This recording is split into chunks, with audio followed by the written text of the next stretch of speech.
दबा दूंगा और इसके नीचे कन्हैया है वह दब जाएगा और उसकी लीला समाप्त हो जाएगी। परमात्मा समझ गए कि यह दैत्य मुझे मारना चाहता है। भगवान ने अपने एक पैर को निकाल करके और उस गाड़ी में धम्म से लात मारी। सो शक्रासुर चितक करके बहुत दूरी जा करके गया। शक्रासुर का महाराज भार हो गया। महाराज ने सिकट भंजन किया। सारा कीर्तन सन्नाटे में बदल गया। मैया यशोदा दौड़ी दौड़ी आई। अरे क्या हो गया मेरे कन्हैया को, क्या हो गया? वहां पर सारे छोटे छोटे नन्हे नन्हे बच्चे खेल रहे थे।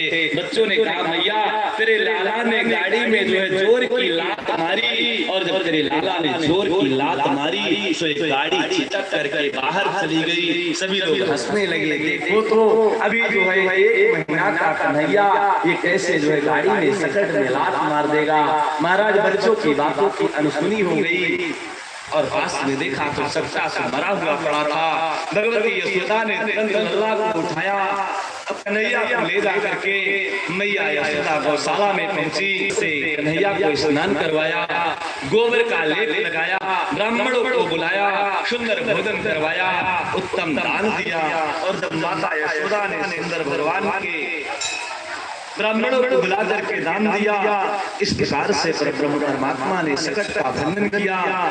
आगे से सुखदेव जी महाराज परीक्षित जी से कहते हैं कि हे परीक्षित, ठाकुर जी जब 1 वर्ष के हो गए तब कंस के द्वारा भेजा हुआ एक दैत्य जिसका नाम तृणावर्त था, वह तृणावर्त व्रत में आया।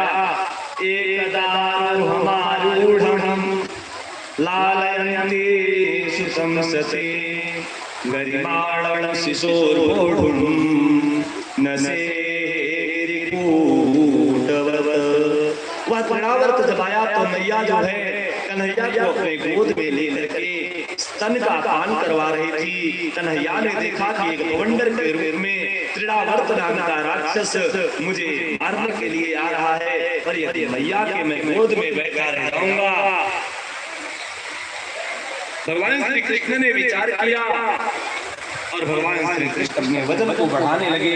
महाराज भगवान श्री कृष्ण ने अपना इतना वजन बढ़ा दिया कि मैया यशोदा को भगवान वजन में लगने लगे। माँ यशोदा विचार करने लगी कि मेरा कन्हैया दूध का पान करते करते जो है बड़ा वजन हो गया है, बड़ा गर्म हो गया है। इसलिए मैया ने कन्हैया को उतार करके और जमीन पर रख दिया।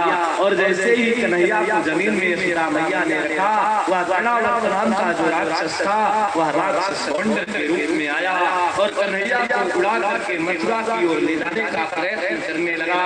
तभी कन्हैया ने उस तृणावर्त को पकड़ करके और ले जा करके पत्थर में पटक दिया। सो तृणावर्त का गोविंदाय नमो नमः हो गया। महाराज तृणावर्त का भी उद्धार हुआ।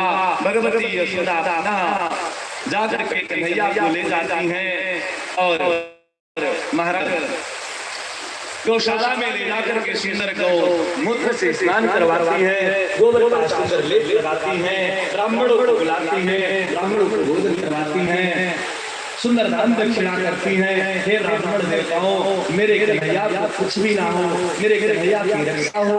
ब्राह्मणों ने सुंदर आशीर्वाद दिया। हे मैया तेरे लाला की किसी भी प्रकार से अनहोनी नहीं होगी। ब्राह्मणों ने आशीर्वाद दिया।